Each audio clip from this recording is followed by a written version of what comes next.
DS judicial academy Prayagraj में सभी स्टूडेंटों का स्वागत है।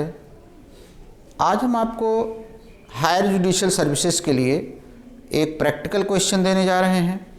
बिहार न्यायिक सेवा मुख्य परीक्षा के लिए एक क्वेश्चन देने जा रहे हैं। एक महत्वपूर्ण क्वेश्चन है जो बेल के ऊपर पूछा जाता है, जिसका नाम है when court granted bail to accused person, when court refuse bail to accused person. वकीलों के लिए, विद्यार्थियों के लिए, हायर जुडिशियल सर्विस के विद्यार्थियों के लिए काफ़ी ही महत्वपूर्ण क्वेश्चन है। जब न्यायालय के समक्ष बेल की एप्लीकेशन आकर के डाली जाती है तो ऐसी बेल की एप्लीकेशन पर कोर्ट सुनवाई करने से पहले इन्फॉर्मेंट को सूचना देती है। जो इन्फॉर्मेंट है एक्यूज्ड को सूचना जाती है, एक्यूज्ड तो बेल डालता ही डालता है। ऐसी दशा में 2018 में जो संशोधन भी आया है कि रेप के केसेज में इन्फॉर्मेंट को भी सूचना दी जाएगी बेल स्वीकार करने के पहले।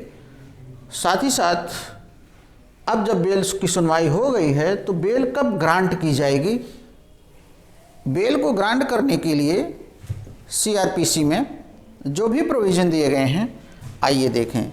बेल ग्रांट के लिए मजिस्ट्रेटों को कई गाइडलाइन दी गई हैं। कुछ तो सीआरपीसी देती है, कुछ सर्वोच्च न्यायालय देता है।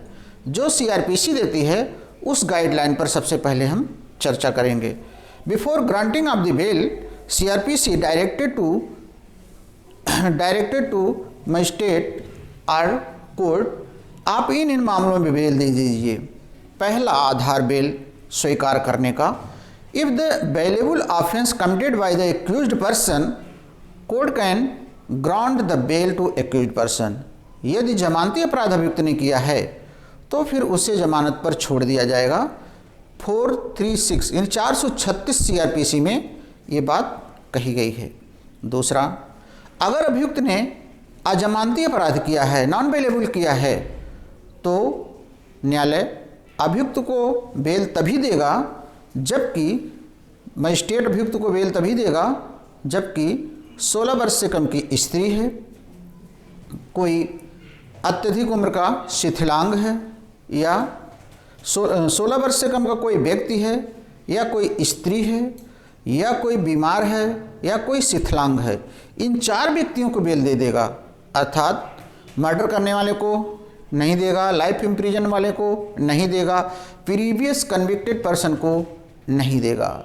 ये सीआरपीसी गाइडलाइन देती है मजिस्ट्रेट को। तीसरा, आधार बेल एक्सेप्ट करने का। उच्च न्यायालय और सेशन न्यायालय को बेल ग्रांट करने की असीमित शक्तियाँ 439 में दी गई हैं। चाहे अपराध का नेचर कुछ भी हो, फिर भी वो उन्हें बेल को एक्सेप्ट कर सकते हैं। 439 में हाई कोर्ट को भी दी गई हैं और लोअर कोर्ट, सेशन कोर्ट को भी दी गई हैं। अगर यहाँ से भी आपकी बेल स्वीकार नहीं होती है तो रिजेक्ट की जाती है, तो आप सुप्रीम कोर्ट भी जा सकते हैं। सुप्रीम कोर्ट स्पेशल पावर 136 में रखता है, जिसमें आपको बेल स्वीकार कर सकेगा। ये तो गाइडलाइन आपकी हो गई सीआरपीसी जो मदद करती है बेल देने के संबंध में। अब जरा सा देखिए बेल देने के बारे में। गुड़ी कांति नरसिंहलू बनाम public prosecutor Andhra Pradesh 1978 supreme court.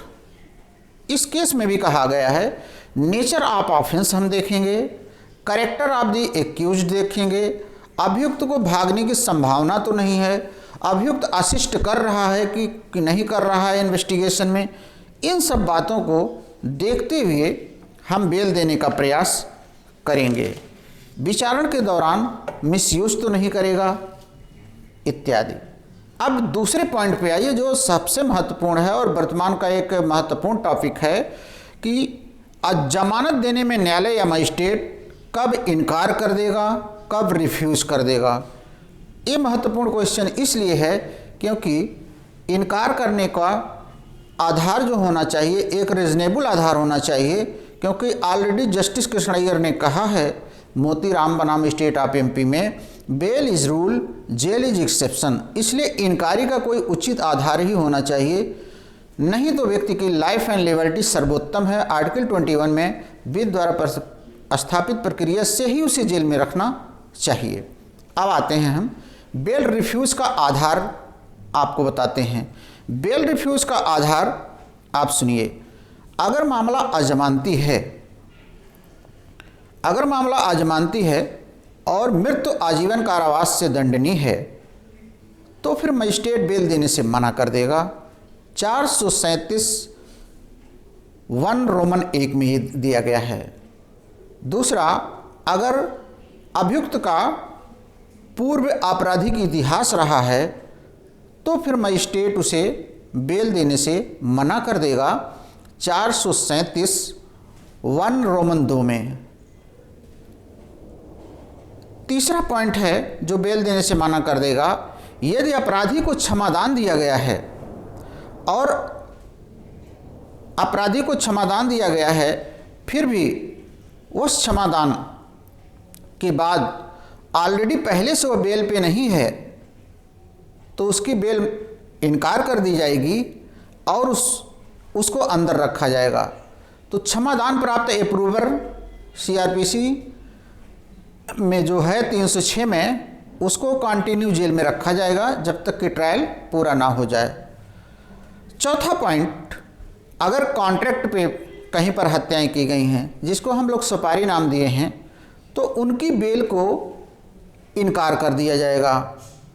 पांचवें पॉइंट में है ऑनर किलिंग के मामलों में बेल देने से कोर्ट मना कर सकता है। ऑनर किलिंग एक महत्वपूर्ण टॉपिक इस समय है।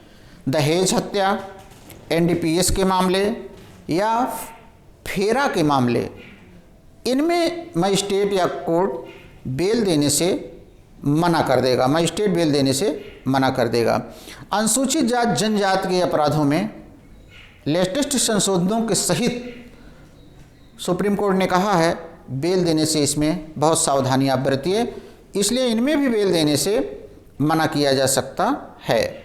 शासकीय गोपनीयता अधिनियम 1923 में बेल देने से न्यायालय मना कर सकेगा। स्टेट बनाम जसपाल सिंह 1984 सुप्रीम कोर्ट में कहा गया था शासकीय गोपनीयता के मामलों में न्यायालय बेल देने से मना कर सकता है।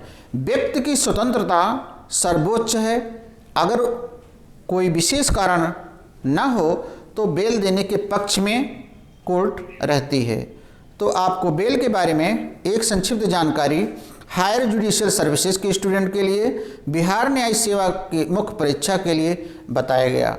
सभी छात्रों को बहुत बहुत धन्यवाद।